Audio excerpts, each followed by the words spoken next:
Let's jump right in. New York City has so many famous places. It's almost impossible to list them all. But let's try to hit the highlights for anyone just getting started. If you had to pick one spot that just screams, New York, where would you start? Honestly, the Statue of Liberty pops up immediately. There's something about that big green statue that feels like a giant welcome sign. And it's not just the size. It's what it stands for, you know? Freedom, hope, all those things people talk about when they think of coming to America. Right, and it's wild how you can spot her from the ferry, or even from Battery Park on a clear day. But if you're talking about bright lights and energy, Times Square is a whole different animal. It's always buzzing, day or night. Exactly. Those neon billboards, crowds from every corner of the world, street performers doing their thing. Times Square is basically a living, breathing postcard. Funny enough, I once got completely turned around there because there's just so much going on. Been there. You take 3 steps and suddenly you're in a crowd watching someone breakdance. And when you need a breather, Central Park is right there. Trees, grass, even a lake if you want to chill for a bit or watch people jog by. Yeah, I love that you can go from chaos to calm in just a few blocks. Central Park is like the city's giant backyard. And then there's the Empire State Building classic skyline view if you're not afraid of heights. That actually reminds me, have you ever walked across the Brooklyn Bridge? It's such a cool way to see both the river and the city in one shot, especially at sunset. I have. There's just something about being right between those two skylines, and you get all kinds of people, commuters, tourists, even cyclists weaving in and out. Oh, and on the Manhattan side, you can head straight into Chinatown or Little Italy for food, which is always a win.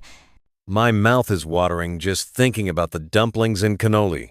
Speaking of culture, Broadway is another place you can't skip.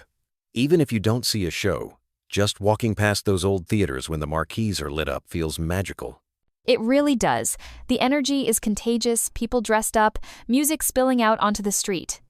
And if you swing by Rockefeller Center in winter, there's the big Christmas tree and ice skating.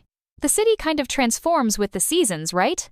Switching gears, let's talk about the rest of New York State for a second, not just the city. Have you ever visited the upstate cities like Buffalo or Syracuse? They each have their own vibe. Oh, totally. Buffalo gets so much snow, but the food scene there is amazing. Think classic buffalo wings. Then there's Rochester, which is all about flowers and parks in the spring. And Syracuse is packed with college students and big sports energy. And Albany's another one. People forget capital of the state, full of old government buildings and museums. Even smaller places like Troy or Binghamton have interesting histories, especially along the rivers.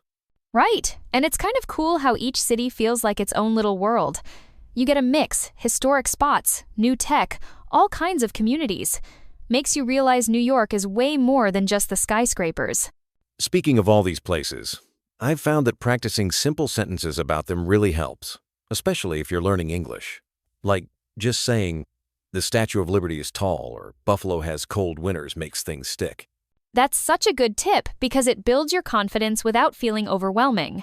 Short, clear sentences are easier to remember, and once you've got those down, you can add more details like Times Square is busy at night or Albany is the capital. Exactly. And repeating them out loud helps with pronunciation too. Even 5 minutes a day can make a difference, just going over place names and simple facts. Plus, it makes traveling or talking about these places so much more fun. You can tell people what you know or even help someone else find their way. That's a cool feeling. So before we wrap up, I just want to say whether you're a language learner or just curious about New York, exploring a city through its words and landmarks is such a rewarding way to learn.